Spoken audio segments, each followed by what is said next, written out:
नमस्कार दोस्तों, रचना डावर।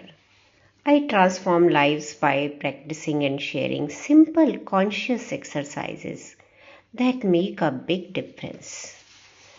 अभी हमारी यात्रा चल रही है आभार, ईगो से ईको की, और आज इस यात्रा का 8th डे है।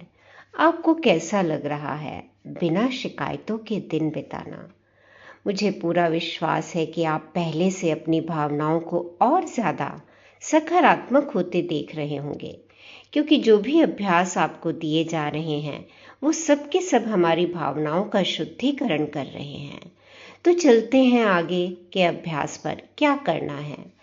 आज आप जो भी कदम रखेंगे, रखते समय सिर्फ धन्यवाद कहेंगे, थैंक यू, और कुछ नहीं। आप सोच रहे होंगे कि ये कैसा अभ्यास है। सबसे सरलतम और सबसे अधिक शक्तिशाली।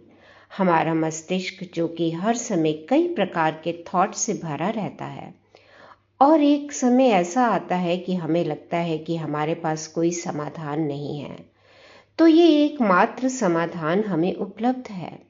जब हम नकारात्मक भावनाओं से घिरे होते हैं तो एक भावना से दूसरी भावना तक पहुंचने में हमारा मस्तिष्क 90 सेकंड का समय लेता है। अगर हम धन्यवाद कहते कहते अपने कदम रखते हैं तो आप पाएंगे कि 100 से 150 कदम रखते रखते आपकी भावनाएं परिवर्तित हो जाएंगी। आज जब आप इस अभ्यास को करें तो करने से पहले की फीलिंग्स और करने के बाद फीलिंग्स का अवश्य अनुभव करें। आज जब भी आप घर से बाहर निकलें, बस स्टॉप तक जाने के लिए या फिर साधारण वॉक के लिए, अपने हर उठते कदम के साथ साथ धन्यवाद कहते जाइए और महसूस कीजिए आप अपने कदमों के द्वारा पृथ्वी पर आभार का गलीचा बनाते चले जा रहे हैं। धन्यवाद की भावना एक मृत प्राणी में भी जीवन भर देती है। आज आपको ऐसी ही एक कहानी सुनाने जा रही हूँ। एक चिड़िया का छोटा सा बच्चा रेगिस्तान में फंस गया। भीष्म गर्मी के कारण उसके पंख झुलसने शुरू हो गए। प्यास और भूख के कारण उसका शरीर निढाल होना शुरू हो गया। गर्म रेत पर तड़पने लगा। तभी आकाश से एक परी ने उस पक्षी को देखा और वो नीचे आई। पक्षी ने उससे पूछा, तुम कौन हो, कहाँ जा रही हो, मेरे लिए कुछ करो। परी ने कहा, मैं स्वर्ग में देवदूत के पास जा रही हूँ, मैं तुम्हारी मदद कैसे कर सकती हूँ?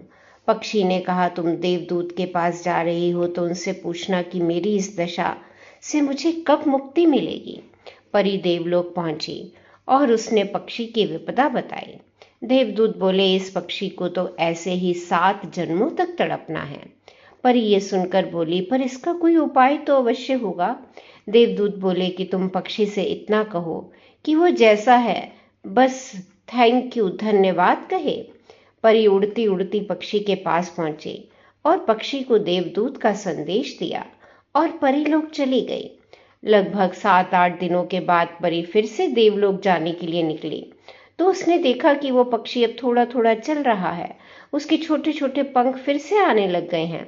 वो जहां था वहां छोटा सा पानी का स्रोत बन गया है और एक छोटा सा पौधा भी निकल आया है। परी ये सब देखकर हैरान रह गई और उड़ती उड़ती देवदूत के पास पहुंची और उनसे पूछा, देवदूत, आप तो कह रहे थे कि 7 जन्मों तक उस पक्षी की हालत वैसे ही तड़पती हुई रहेगी, पर यह अचानक कैसे हो गया कि वो पक्षी स्वस्थ होने लगा और खुश है? देवदूत बोले, क्योंकि पक्षी ने अपने हर हालात के लिए धन्यवाद कहा। उसके पास पानी नहीं था, खाना नहीं था। मरणासन हालत में जब गर्म रेत पर तड़प रहा था, वो हर बात के लिए शुक्रगुजार हुआ और 7 दिनों में ही उसने अपने 7 जन्मों के कष्टों को परिवर्तित कर दिया।